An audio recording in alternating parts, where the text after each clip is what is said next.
Are the Detroit Pistons finally playing to win games?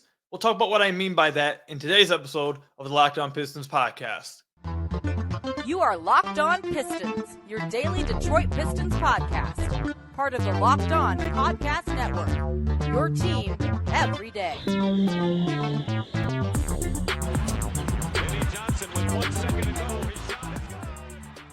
What's the deal? Welcome back to another episode of the Locked On Pistons podcast. Per usual, I'm your host, Kuka Hill. You can find me over on Twitter at Kuka Hill. I want to thank you guys for making Locked On Pistons your first listen of every single day. Free and available on all your podcast platforms. If you haven't already, head to the YouTube channel at Locked On Pistons. Hit that subscribe button or leave us a 5-star review on whatever podcast platform you're listening to this on. That's another great way to support the podcast. And today's episode is brought to you by LinkedIn. LinkedIn Jobs helps you find qualified candidates you want to talk to faster and easier. Post your job for free at linkedin.com/LockedOnNBA. That's linkedin.com/LockedOnNBA to post your job for free. Terms and conditions apply. Later on in the podcast, we'll talk about who's going to remain after this season. This second half of the season, who's competing for their job on the roster. Heck, some people may be competing for their job in the NBA in general. We'll talk about who should Pistons fans expect to be on the team next season after the trade deadline, the players who are on this team after the trades, who could be on the team next year. I also want to talk about my favorite Chauncey Billups memory, as he was or officially in the finalist for the Hall of Fame this upcoming season. So, or this upcoming ballot. So I want to talk about my favorite Chauncey Billups memories. But first, I want to talk about, are the Pistons finally playing to win? And I'm obviously being a little sarcastic with that. The reason why I asked that question is because Monty Williams came out with a quote today. I'm recording this on the 21st. And he came out with a quote today after being asked a question by Amari Sankofa about how the team will play down the stretch versus, playing young guys or, with the team being new and all that stuff. Monty said, quote, "I'm not going to be throwing certain combinations on the floor just to see how they look. We're done with that. We'll be competing." And then he says, "I'm trying to win every game we can. We can evaluate as we try to win games. I've stressed the guys. We want to be a team that runs through the tape." He goes on. I want to read the full quote here so everyone understands exactly what he said. So there's no way to misconstrue what he said. He said, quote, "We'll see. I'm not going to give all that away to you guys so you guys can tweet it, but we'll see how it goes. As I told you guys today, as I told the guys today, we've got a lot of guys who can play basketball are trying to continue their careers financially. The guys who produce and compete the way that we want them to are going to play. That's something that I think I've done for the most part of this year. We try to develop guys, but we try to develop them while competing. The number of guys that we have on our team, a lot of them are still young and trying to find their way. It creates healthy competition, which I think is pretty good for your gym." So just hearing Monty speak on that and his quotes there, my immediate takeaways are, I don't know exactly what he's talking about, because I don't really know what he's referring to, that he's not going to be just throwing certain combinations on the floor as if he was. I mean, is he saying that he's going to cut the rotation down? Is he saying that he's not going to be playing as many guys because just to throw people onto the floor? Because we've heard him say that probably like 4 or 5 times on the season and it still happens. So if that's what he's saying, I would take it with a grain of salt. I also don't know if I buy the idea that they weren't trying to win before. I don't really buy that. Like, and obviously they're trying to win games, like not literally, but I don't buy the idea that they were willing to sacrifice some wins to get certain guys on the floor. I don't buy that either, because we were told in the offseason by Monty and Troy Weaver that this upcoming year was the year that they would be done with that. In the offseason, they said, hey, we're done just playing guys. We're done just giving guys minutes because they're young. We're trying to win this year. That's what we were told before the year. And then obviously this year happened. So I don't really buy that this wasn't already the case, already was supposed to be the case before this moment. The other thing that Monty says I find pretty interesting is that he says, we tried to develop guys, but we tried to develop them while we compete. The Pistons are the worst team in the NBA. I don't think they've competed at really any point of the season, to be honest. I mean, last 10 games, they've looked better. But, like, overall, I don't think so. So I think that's just I get what he's saying. I just think it's a funny, it's pretty funny to see. And then the other thing he said, which I also chuckled a little bit at, is him saying, quote, "The guys who produce and compete the way we want them to are going to play." That's something I think I've done for most part of this year. I just don't know if that's true either, because Jane Ivey, I think even when he was playing little minutes, was playing well enough in those minutes to be getting more minutes than he was. I think a guy like Mike Muscala, who once he joined the team, how good the team has been with him on the floor, he's been basically out the rotation the last few games. Like, he's been scrapping for minutes. Guys like Isaiah Livers continue to get minutes. Guys like Achillian Hayes continue to get minutes. Even James Wiseman over the last few games continues to get minutes at points, instead of just going with the small ball five with Muscala at the five. So I don't know if I agree with that. And and really, like, what I started this off with, I'm just not sure like what he exactly means by this. I'm not going to be throwing certain combinations on the floor just to see how they look. I mean, I guess if he's going for we're going to try to win this year, we're going to be putting the best 5 guys on the floor, that kind of worries me to the point of like, okay, are you saying that you're going to play Evan Fournier? Like, are you saying you're going to play some of the older guys? And the Pistons don't really have that many older guys. But are you talking about like playing Shake Milton or like Evan Fournier a lot of minutes? Like, is that what is being referred to? Is he saying that he's not going to play the core 4 together because they are not perfect together yet? Is that what he's saying? Because I know that's something that a lot of us, including myself, believe the Pistons need to be seeing for the rest of the year, even if it doesn't result in wins. If it comes at the cost of losses, I mean, at this point in the season, it is what it is. You need to get that sample size. So is he referring to that? Is he saying he's not going to just throw those guys on the floor just because everyone wants to see them play, or everyone wants to see the core 4, play together on the floor, even if it's not going to be the best lineup possible? Like, is that what he's saying? Like, I don't really know exactly what to take from Monty's quote here, what he means by this. So outside of the fact that he's trying to say that they're going to try to win games and go and have momentum for the end of the year, which we've talked about on the podcast over the last few days, obviously this team has to win some games. This team, I said, needs to play close to 500 basketball for me to feel comfortable about Monty having his job moving to the next year, or moving into the next season, I should say. After this trade deadline, something he did say that was correct is that they do have a lot of NBA players on their team now, something they just didn't have before these trades. So now, again, like I've said many times, Monty is no longer in the position to just say, I was dealt a bad hand. He doesn't have that bad of a hand now. He has NBA players. He has guys that fit. He has guys that do what they need them to do. So it's on him now to find those right combinations that he was speaking to. It's on him to play the right guys, the right amount of minutes, and to get some wins. The Pistons should not be one of the worst teams in the NBA the rest of the season. So when he says that, yeah, we need to head into the offseason with some momentum, we need to win some games, he's 100% correct. Not only for the reason for the team to have momentum going into the offseason, but I think to really secure your job moving into next year. Like, they need to prove that now that they have, I think, an NBA team put together, that they can now win some games. And if they don't, then I think it falls back on Monty at that point. But the whole idea of the we're not just going to be throwing random lineups. I'm interested to see now tomorrow against the Indiana Pacers what lineups we see that are different from before, because that suggests that before he was running different lineups that maybe he's not going to run now. So now I'm going to be watching for, okay, what lineups are we going to see on the floor that we just weren't seeing before? Like, or what lineups are we just going to get cut off from? I'm now, if he doesn't actually do this stuff, like the same thing with like his rotations, like when he says that over the year, when he says we're going to cut down the rotation, then they don't. I want to know, is this going to be another one of those things, or are we actually going to see some different lineups and different things happen? So I'm going to be watching for it. Let me know what you guys think. What does Monty mean by that? What do you guys think he means by this? And what are you looking forward to seeing with these lineup combinations for the rest of the year from Monty? Let me know in the comment section down below or over on Twitter at Kuka Hill.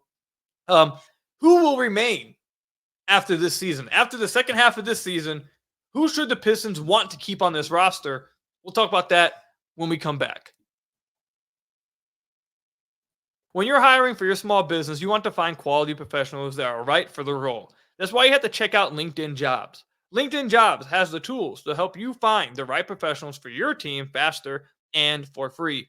LinkedIn isn't just another job board. LinkedIn has a vast network of more than 1 billion professionals, which makes it the best place to hire. It gives you access to professionals you can't find anywhere else. LinkedIn does all that while making the process easy and intuitive. Hiring is easy when you have that many quality candidates. So easy, in fact, that 86% of small businesses get a qualified candidate within 24 hours. LinkedIn knows that small businesses are wearing so many hats, they might not have the time or resources to hire. LinkedIn is constantly finding ways to make the process easier for you. They even just launched a feature that helps you write job descriptions, making the process even easier and quicker. And 2.5 million small businesses use LinkedIn for hiring because of all these reasons. So post your job for free at linkedin.com/LockedOnNBA. That's linkedin.com/LockedOnNBA to post your job for free. Terms and conditions apply. Again, that's linkedin.com/LockedOnNBA to post your job for free. So I want to thank you guys again for making Locked On Pistons your first listen of every single day. We're free and available on all your podcast platforms. If you haven't already, head to the YouTube channel at Locked On Pistons. Hit that subscribe button or leave us a 5-star review on whatever podcast platform you're listening to this on. That's another great way to support the podcast. So I think this is going to be a little bit of an interesting conversation that I don't think I see many Pistons fans talk about too much. And I don't mean when I say they don't talk about, when you just look at if you're watching this on YouTube, you see the segment's called Who Will Remain. Everyone talks about, who's going to go? Who do we need to keep?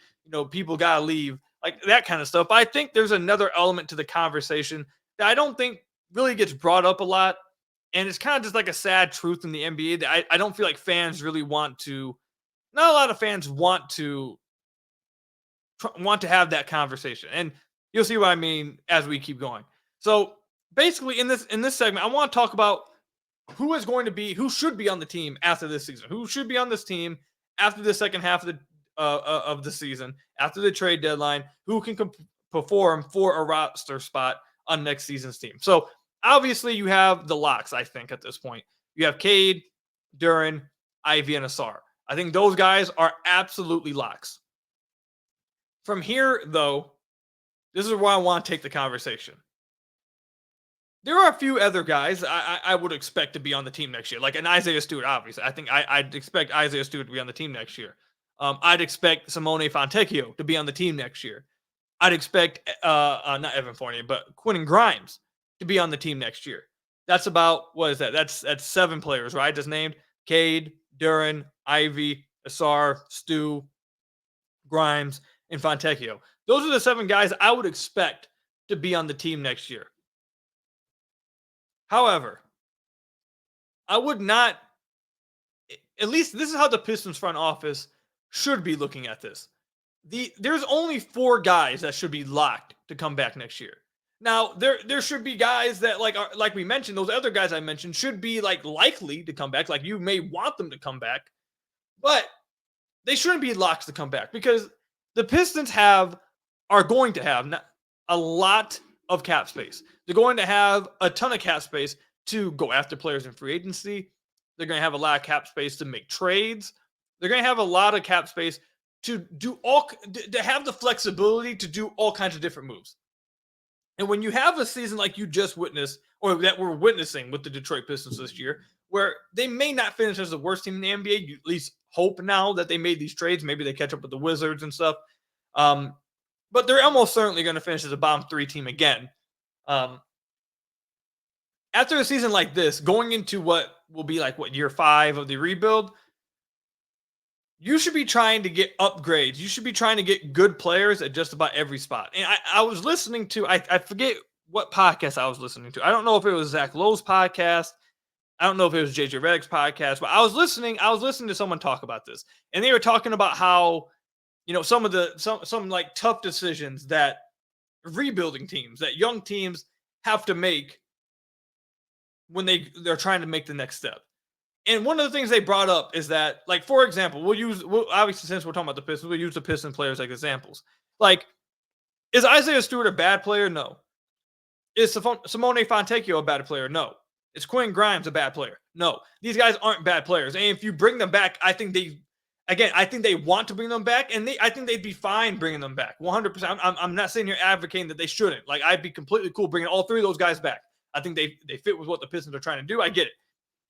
But one of the things they talked about, I really wish I remembered what podcast I was listening to. But one of the things they talked about is that when you're trying to transition into that next phase as a rebuilding team, you got to move on from some players, and you need to face the fact that, hey, this guy may be a good role player. This guy may be like a fine role player for this team. But if you want to make the next step, you need to get a better role player. Like, just because you have a fine role player that you already have on the team doesn't mean you should just be bringing back a fine role player. Doesn't mean you shouldn't be looking to upgrade. The Pistons should be looking to upgrade every single person's spot on this roster.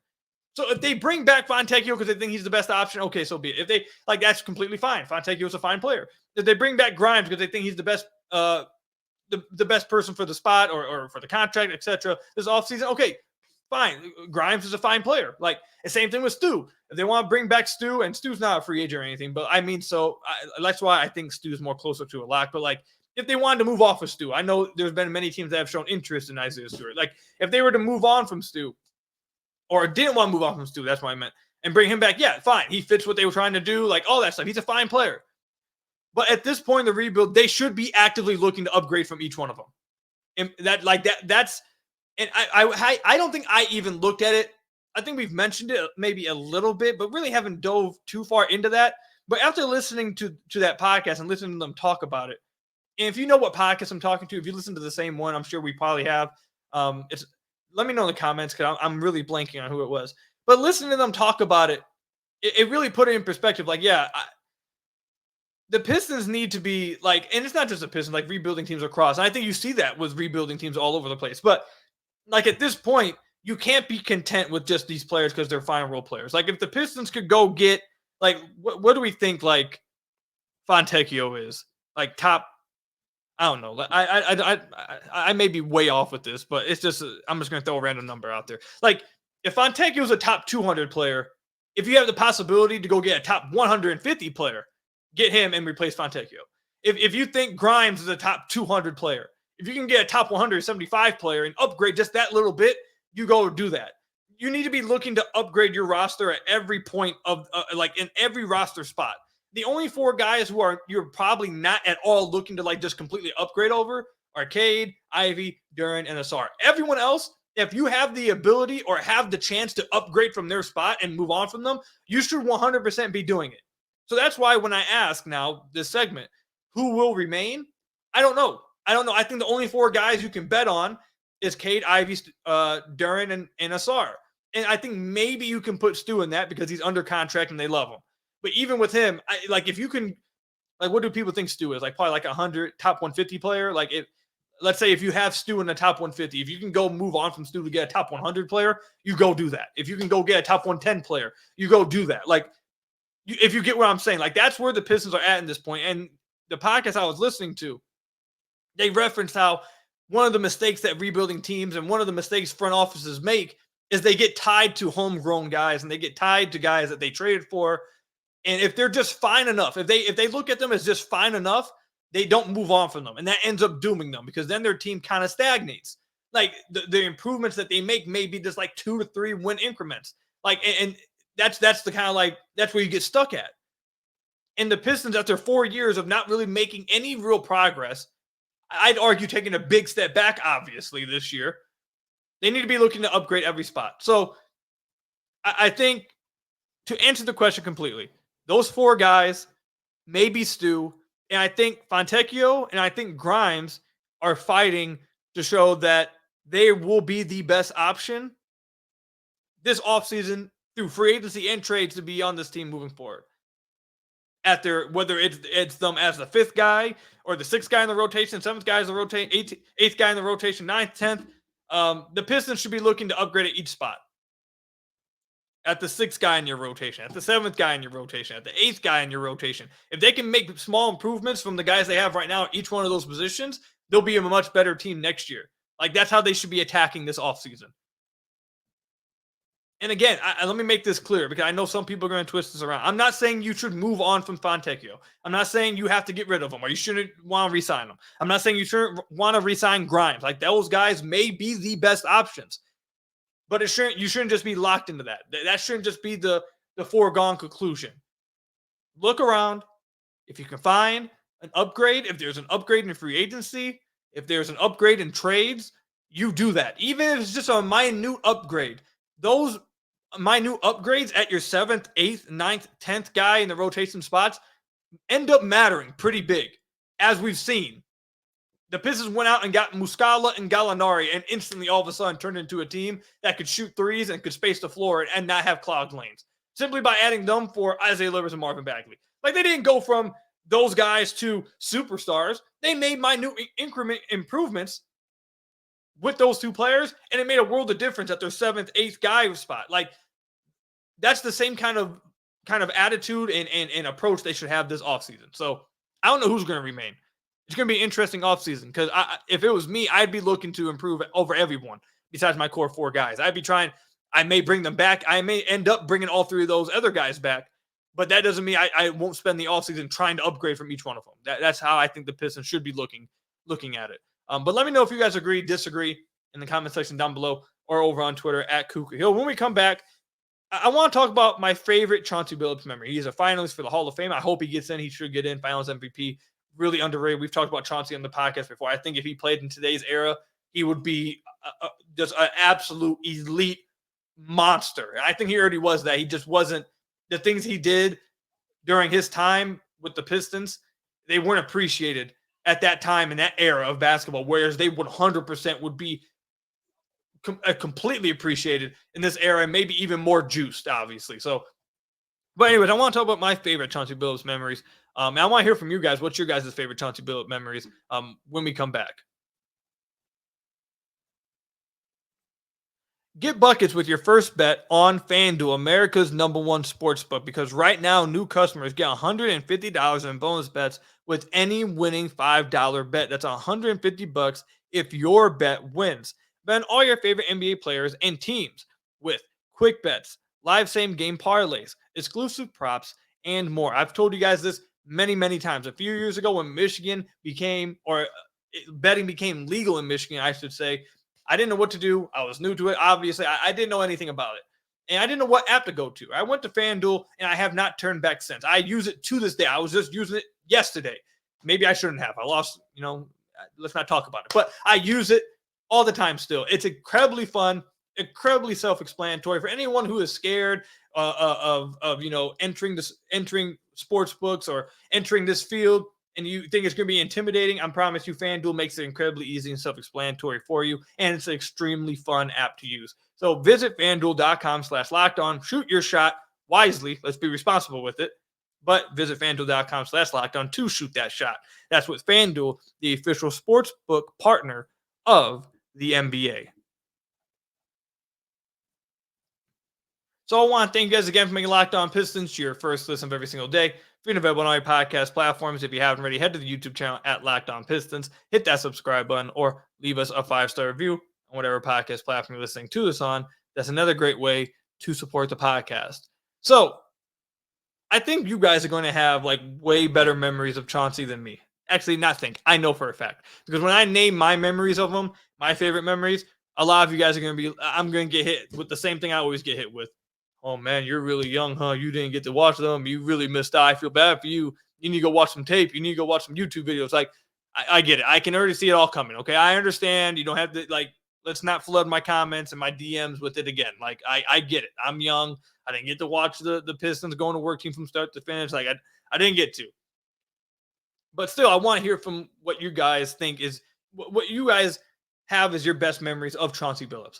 Again, the reason why we're doing this is because he's a finalist for the Hall of Fame, and I hope he does. I hope he does make it. He's a Finals MVP. He was tremendous, one of the best shooters during his era. I think he'd be one of the best shooters in the NBA right now. I think his ability to draw free throws, his ability to shoot threes, the volume at which he shot threes compared to his era, if he played in today's era, adjust to the pace and adjust to the volume of threes that get shot up now, I think he probably would get up 8 to 9 threes a game. I think he'd get to the free throw line even more. I think he'd be a 20-plus per game scorer easily every single season. I think he'd be one of the best players in the NBA. I think Chauncey was freaking amazing. And that's not even talking about the fact that he was able to play defense at a pretty high level at his position. He was able to post up smaller guards. He was just a complete, he was a monster. Chauncey does not get talked about enough because the whole idea around of the going to work team having no superstar, and they didn't have no stars. They just had 5 really good players. I've said this before. That's cap. That's a complete lie. They did have stars. They just had 5 guys that were willing to take a step back and play for a team and sacrifice stats. That doesn't mean they didn't have stars. Ben Wallace was a star. Chauncey Billups was a star. Those guys are stars. I like that. That narrative hurts guys like Ben, and it hurts guys like Chauncey. I don't like it. I know a lot of Pistons fans do because it's a good, we win with team, no I in team kind of thing. And I just don't agree with it at all. I think Ben was clearly a star. I think Chauncey is clearly a star. They just sacrificed personal stats for a team to win games, and it worked. That doesn't mean they weren't stars. But either way, I kind of got off on a little tangent there. My favorite memories of Chauncey Billups. So I have two favorite memories. You guys are going to kill me for this. I just want you guys to understand again that I was not when Chauncey got traded. Actually, 3 memories. Then my number 1 memory will be when he got traded. I was in 5th grade. I had just moved back to Michigan. I had lived in Tennessee for a year. Went to 4th grade there. But I had just moved back to Michigan, and I just got off of school. I was getting off the buses before I didn't have a phone or anything. And there wasn't really social media like that for real. So it wasn't like I was getting updates at school or someone at school told me or a teacher, it just wasn't talked about. So I get off the bus, and as I'm walking home, I had to walk down this road. It wasn't too long of a road, but you can see my house. I was walking down the road, and standing at the end of the driveway was my half-sister's father sitting at the end of my driveway, or not sitting, he was standing there, and he looked down and he screamed down to me. He was like, Chauncey just got traded. And I didn't believe, I thought he was just messing with me. So as I got closer, he was like, who? Chauncey for real just got traded. He's gone. And instantly, for some reason, I think I was 10 or 11, instantly tears just started going down my eyes. Instantly I just started crying. I ran inside. I was like, bro, no way. And when I saw he was traded to the Denver Nuggets, I just cried. I was like, no way they just traded Chauncey. I can't believe it. And so that's my number 1 memory, is that I cried when he got traded. I was a kid started crying. Definitely a terrible time. Obviously, I think that was the beginning of the end for the Pistons, as they've never been able to recover since that trade, quite literally. But yeah, that's my number 1 memory of Chauncey. Second best memory, a more positive one. I guess maybe not even a positive one for the Pistons. My positive one is later that year, I had never been to a Pistons game. I had never been to any sporting game before. And my aunt, for my birthday, got me tickets to go see Chauncey play against the Pistons in Denver. I didn't know. She surprised me in the middle of a car ride, and she just took me to a game. I believe it was December 11th, because I don't believe it was on my birthday. It might have been the day after my birthday. So I think it was December 11th game in 2009. I believe it was. So we get there, and I'm sitting there. I can't wait to see Chauncey. And I at this time, I thought everyone was gonna boo him. I didn't know, I had never been to a game before. I didn't know how this stuff went. And when they announced him, I don't want to say they played the fire or let the fire go, because I don't think they did. But by the way, I have a very crazy memory of the fire. The fire scared the hell out of me that game. It was so hot, I felt it at the Palace, and it scared the hell out of me. I didn't see it coming. But anyways, when they announced Chauncey's name, everyone stood up, and it was loud as ever, cheering him on. And if my memory serves correct, every time he touched the ball, I felt like everyone was cheering for him still. And he played for the Nuggets. He didn't play for the Pistons no more. This was his first game back in the Palace, and he was getting cheered nonstop throughout the night. And I thought that was always that's something I always will remember as being super cool. As my first game ever going to a Pistons game, ever going to an NBA game. Chauncey coming back to Detroit, one of my favorite players growing up. So sad that he left, and then when he come back, to see everyone just embrace him and give him the standing ovation and cheer for him, even with him on the other team. The Pistons won that game, by the way. I believe Carmelo took a pull-up midi at the free throw line with a chance to win the game and missed, and they knocked the ball around and time ran out. I believe that's how it ended. One of you guys could probably fact check me, but I'm almost 100% sure that's how that game ended. Good game, Pistons won. But yeah, that's probably my number 1 positive memory of Chauncey. I don't have strong memories outside of highlights and stuff that was played on the broadcast of his time prime wise with the Pistons. It's hard. I have very faint memories of them winning the championship. I have faint memories of them losing to the Spurs a little bit. I don't have much memory of that kind of stuff. The longest, the farthest back memory I have that I can cite, I knew exactly where I was. I remember watching it. The farthest I can go back with that is when they lost to the Cavs in the conference finals, and Boobie Gibson went crazy on them. I remember I cried during that too. I was like 10 years old, 9 years old in Tennessee. So that's like the farthest it goes. So that's why my memories of Chauncey, my favorite memories, start there. And then I guess my second memory I'll use, and then we'll wrap up the podcast, is when Chauncey signed back with the Pistons in like 2000, I think it was 13 or 14. I remember I lost it. I was so crazy. I think I was like a 10th grader or a 9th grader. And I was so excited. I was like, oh, Mr. Big Shot's back. He's coming back. And this is when the Pistons thought they were going to like take another step. I think they had just got Josh Smith in this time too. Like it looked like Andre Drummond was going to be a star. It looked like he was going to be a GOAT. Like Greg Monroe looked like he was going to be a monster. Like this is when there was a lot of positivity around the team. And then they brought back Chauncey. And there was positivity, at least for me. I thought the team was going to be good that year. I thought Chauncey was going to lead them back. And I remember, I think one of the first games he had, he threw like a behind-the-back pass to Andre. And I was like, oh, my God, this dude's going to be a monster. I can't believe he's back. I also think in his first game, he had a clutch 3 at the top of the key. Chauncey did a pull-up 3 at the top of the key in his first game back with the Pistons. So that's one of my other memories. But sadly, again, I don't have the memories everyone else probably does of his prime years with the Pistons. But even still, I still appreciate him. And I still think he'd be a monster now. I definitely think he should be in the Hall of Fame. And even if they're just faint memories, those faint memories of winning championship and getting to the Eastern Conference Finals, like those faint memories still are good enough for someone like me who was a kid at that time and didn't really understand everything. It still was enough because everyone knew who Mr. Big Shot was. Not just NBA fans or basketball fans. My cousin, who I was really close with when I was younger, hates sports. He knew who Mr. Big Shot was. Talked about him all the time. When he got traded, it was a big deal. Like, everyone in Michigan knew who Mr. Big Shot was, whether you're a sports fan or not. So I hope he gets in. And I'm thankful for all the memories he gave to kid Koo and even teenage Koo when he came back to the Pistons. And especially the fact that he was able to be a part of like my first ever Pistons game on the other team. And see, I think it was super cool. So those are my favorite memories of Chauncey Billups. You guys got to let me know in the comment section down below or over on Twitter at Kuka Hill. What's your guys' favorite memories of Chauncey Billups with the Detroit Pistons? Heck, maybe it's for some reason, I don't know if one of you guys may feel this way, but maybe you guys have a favorite memory of Chauncey off the Pistons. I don't know. Let me know what you guys' favorite memory of his, again, in the comment section down below or over on Twitter at Kuka Hill. That's all I've got for you guys today. Thank you guys for making Locked On Pistons your first listen of every single day. Free and available on our podcast platforms. Hit that subscribe button to the YouTube channel. Leave us a 5-star review whenever podcast platform you're listening to this on. And until next time, I'll see you guys later. Stay safe. Till next time, peace out.